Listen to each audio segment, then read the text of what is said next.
berjalan dalam firman-Mu, hatiku siap.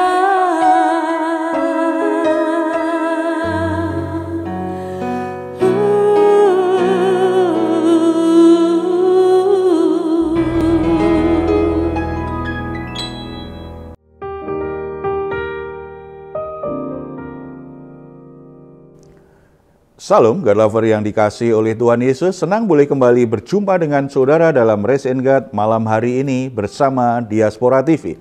Setelah melewati berbagai kesibukan sepanjang hari ini, mungkin ada situasi yang membuat jiwa saudara menjadi letih lesu dan berbeban berat. Keadaan apapun, seberat apapun yang sedang terjadi dengan hidupmu hari ini, jangan pernah menyerah. Sebab Tuhan mengundang kita semua untuk mengalami kelegaan di dalam Dia. Ini yang dikatakan Tuhan Yesus kepada kita. Marilah kepadaku semua yang letih lesu dan berbeban berat, aku akan memberi kelegaan kepadamu. Puji Tuhan, undangan yang luar biasa, janji yang luar biasa dari Tuhan kita. Oleh sebab itu mari bawa semua pergumulanmu, bawa semua beban beratmu kepada Dia. Alami kelegaan. Kita bersatu dalam doa. Bapa di surga, saat ini kami menjawab panggilan-Mu, kami datang membawa semua beban berat dan masalah hidup kami.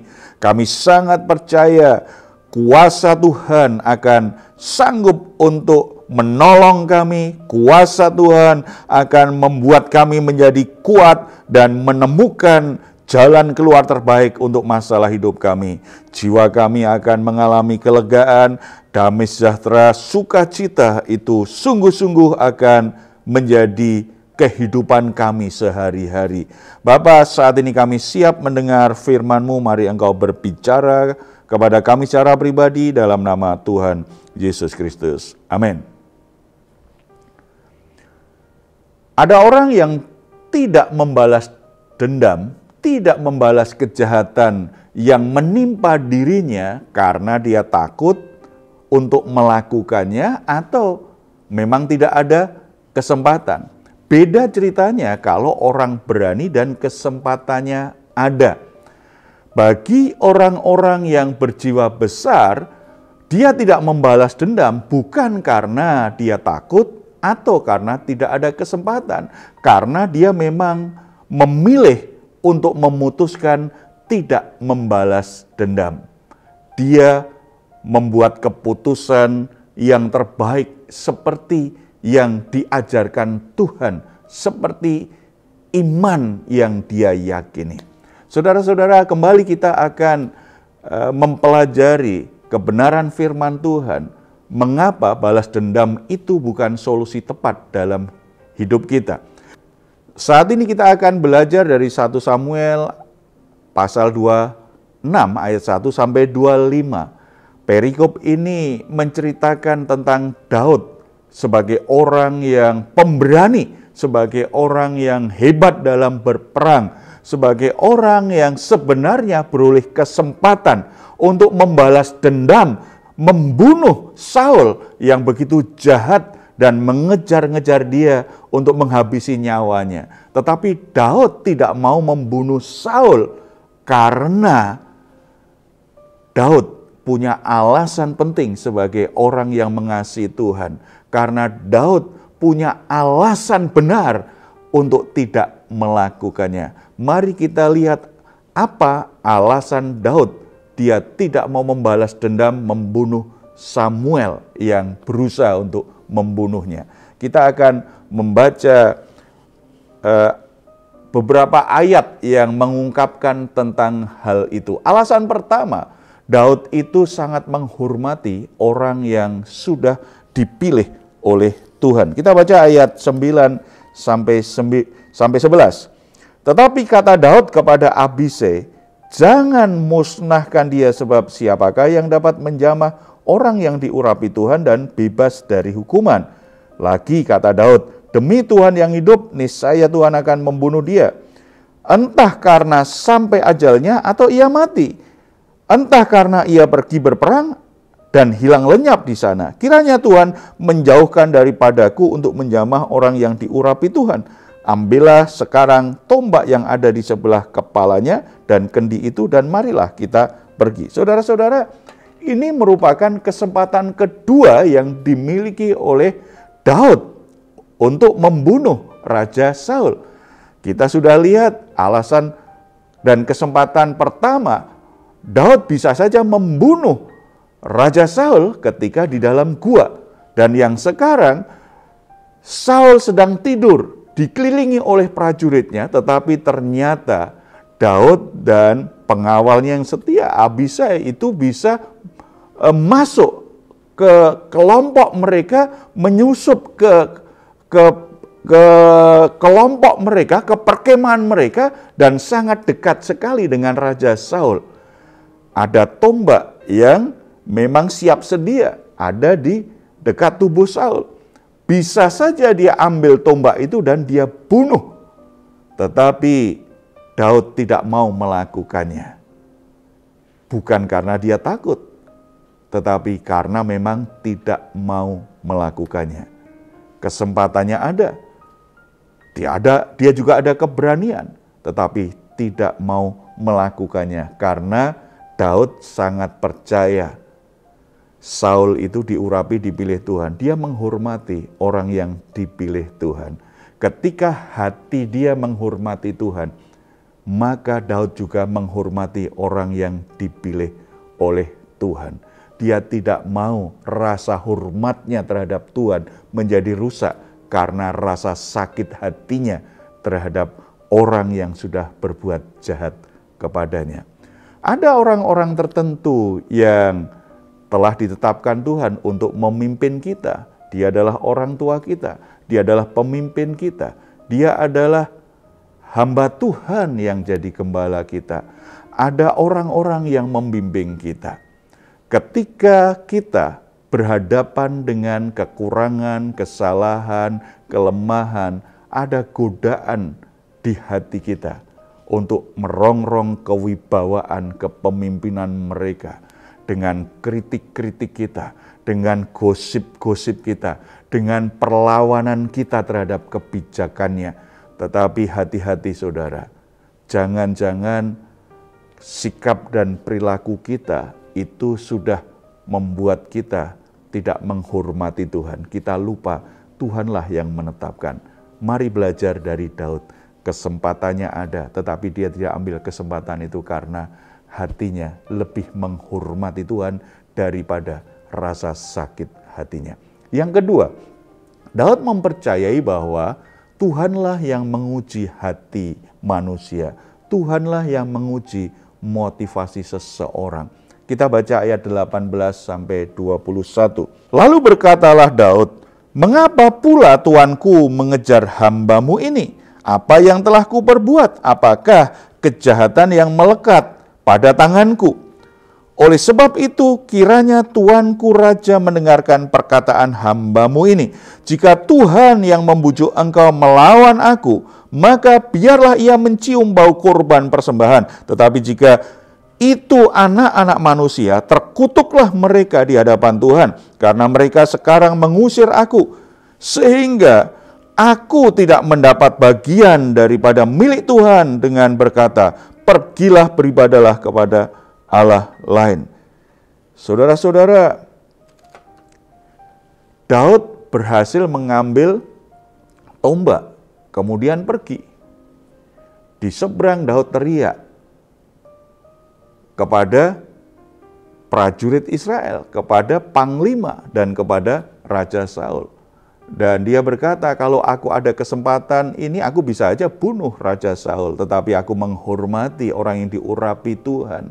Kemudian Daud berkata kepada Raja Saul, "Kenapa Raja sudah aku anggap seperti ayahku sendiri, tetapi mengejar-ngejar aku dan ingin membunuh? Mengapa?" Daud sangat percaya bahwa Tuhan menilik dan menguji hati orang. Makanya dia mempertanyakan, kenapa sih Raja Saul mengejar-ngejar aku? Apakah karena Tuhan yang menyuruhnya atau karena ada orang-orang yang mempengaruhi dia? Kalau memang Tuhan yang mempengaruhinya, biarlah itu menjadi pujian bagi nama Tuhan. Tetapi kalau tidak, dia akan berhadapan dengan keadilan Tuhan. Saudara-saudara, Daud itu sangat percaya betul, penilaian Tuhan itu bukan apa yang terlihat dilakukan orang, bukan apa yang dikatakan orang, tetapi apa yang tersembunyi.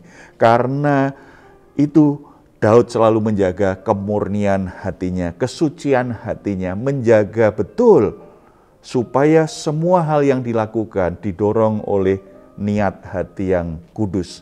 Dia tidak mau membunuh Saul karena hatinya tetap terjaga kemurniannya. Manusia melihat apa yang terlihat, apa yang dilakukan orang, tetapi Tuhan selalu melihat apa yang ada di hatimu. Seringkali dalam satu konflik, dalam ketegangan hubungan yang tidak baik, tidak kunjung selesai karena apa? Masing-masing pihak memakai kebenarannya sendiri untuk menyatakan bahwa dialah yang benar. Sementara pihak yang lain itu salah. Orang mau menang-menangan sendiri dan bahkan akhirnya memanipulasi situasi sedemikian rupa supaya dia kelihatan benar. Tuhan menilai hati, bukan kebenaran yang kita buat sendiri. Dan alasan yang ketiga kenapa Daud tidak mau membalas dendam kepada Saul, karena dia adalah tipe orang yang percaya betul akan keadilan Tuhan. Maka dia menyerahkan masalah yang sedang dialami dengan Saul itu dalam keadilan Tuhan. Kita baca ayat 22 sampai 25. Tetapi Daud menjawab, inilah tombak itu. Ya Tuanku Raja, baiklah salah seorang dari orang-orangmu menyeberang untuk mengambilnya. Tuhan akan membalas kebenaran dan kesetiaan orang, sebab Tuhan menyerahkan engkau pada hari ini ke dalam tanganku, tetapi aku tidak akan menyamah orang yang diurapi Tuhan. Dan sesungguhnya seperti nyawaku pada hari ini berharga di mataku, demikianlah hendaknya nyawaku berharga di mata Tuhan, dan hendaklah ia melepaskan aku dari kesusahan. Saudara-saudara, kalau kita percaya akan keadilan Tuhan, kita bisa bersikap seperti Daud. Kesempatannya ada, keberanian ada, tetapi dia tidak mau membalas dendam. Sebagai manusia, kita tidak bisa sungguh-sungguh bertindak adil. Kita berusaha bersikap adil, tetapi sebagai manusia tetap ada cacatnya, ada kelemahannya. Ketika terjadi konflik, penilaian pribadi kita cenderung sangat subjektif, membenarkan diri dan menganggap orang lain yang salah. Kita tidak nyaman, kita tidak suka ketika dipersalahkan. Tetapi ketika saat ini kita sedang mengalami konflik, berhenti mencari pembenaran, berhenti bereaksi negatif. Kalau kita ingin menyelesaikan konflik kita, biarlah kebenaran dan keadilan Tuhan itu yang menjadi ukuran. Biarlah kebenaran dan keadilan Tuhan itu yang menjadi rem, yang menahan kita untuk tidak membalas dendam. Kita percaya Tuhan pasti mengadili setiap orang dengan cara yang benar, seadil-adilnya. Tidak ada yang bisa membuat sebuah peristiwa, sebuah keadaan membuat Tuhan menyangkal dirinya. Tidak, dia adalah pribadi yang maha adil. Itu yang terbaik yang bisa kita alami ketika konflik dan dorongan untuk balas dendam kita alami. Ingat akan keadilan Tuhan. Mari kita bersatu dalam doa. Bapa di surga, kami bersyukur karena kami menyembah Allah yang adil, yang akan bertindak sesuai dengan keadilan dan kebenaran-Mu. Tuhan akan membela siapa yang layak untuk dibela. Tuhan akan menghukum siapa yang layak dihukum. Bapa, tolong kami ketika kami diperlakukan tidak adil, ketika orang berbuat jahat kepada kami tidak bereaksi secara buruk, ingin membalas dendam. Kami tidak hanya ingin kelihatan sebagai orang benar, membenarkan diri kami bahkan dengan cara-cara yang bohong, cara-cara yang tidak benar. Tetapi kami mau menyerahkan kepada Tuhan konflik yang sedang kami alami, kejahatan yang sedang kami alami, perlakuan buruk orang terhadap kami. Kami serahkan kepadamu, kiranya keadilan-mu berlaku atas apa yang sedang terjadi dalam hidup kami. Ajar hati kami untuk tetap menghormati orang-orang yang Tuhan pilih. Kami bisa kritis, tetapi kami tetap menjaga hati, menghormati mereka. Karena kami tahu pilihan-mu tidak pernah salah, ketetapan-mu kepada seseorang tidak pernah salah. Orang itulah yang berbuat salah, tetapi pilihan dan ketetapan-mu tidak pernah salah. Tolong kami tetap punya rasa hormat kepadamu dan kepada orang-orang yang Tuhan tetapkan punya otoritas dalam hidup kami. Terpuji namamu Bapa, dalam nama Tuhan Yesus kami berdoa. Amin. Saudara-saudara, jika saat ini saudara atau keluarga sedang mengalami pergumulan, saudara membutuhkan dukungan doa, di layar saudara ada nomor telepon yang bisa saudara hubungi. Tim doa kami akan mendukung saudara di dalam doa. Silahkan jika saudara ingin memberikan komentar, di ruang komentar channel Diaspora TV, tuliskan di tempat itu. Kalau saudara juga ada masukan-masukan tertentu, saudara juga boleh tuliskan. Baik saudara, saat ini kita akan mengakhiri perjumpaan kita akan mengucapkan bersama-sama Mazmur 4 ayat 8-9. Engkau telah memberikan sukacita kepadaku lebih banyak daripada mereka ketika mereka kelimpahan gandum dan anggur.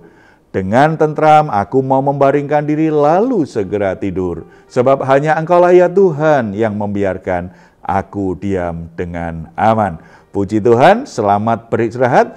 Doa saya senantiasa untuk saudara semua. Saudara malam hari ini sungguh-sungguh bisa menikmati rest in God. Tuhan Yesus memberkati kita semuanya. Salam.